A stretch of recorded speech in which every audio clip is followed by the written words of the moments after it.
feel things in this plane I never felt before. It's the emotions if you fly with this aircraft.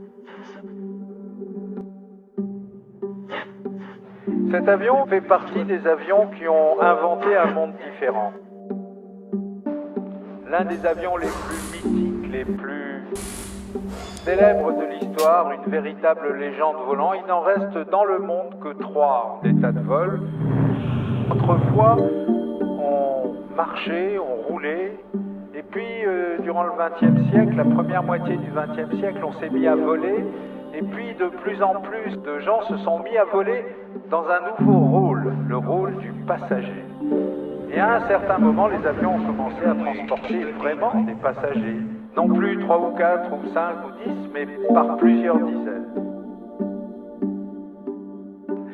Ça a été l'âge d'or du voyage aérien et non pas du transport aérien. Maintenant, on est dans l'âge d'or du transport aérien. Tout le monde vole. À l'époque, il fallait inventer ça. Voici Sa Majesté, le Lockheed Super Constellation,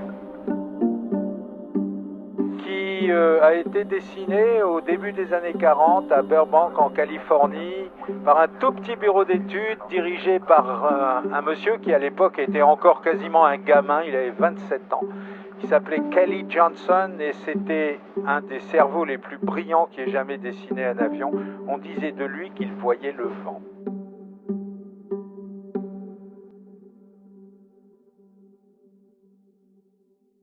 I feel things in this plane I never felt before. It's the emotions if you fly with this aircraft. It's a real beast. You can feel the power. This year has been, unfortunately, a very difficult year for us.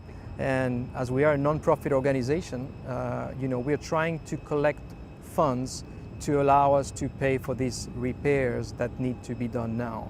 So we really hope that if any of you, any companies or sponsors, donators, will help us to try to get the airplane back in the air next year.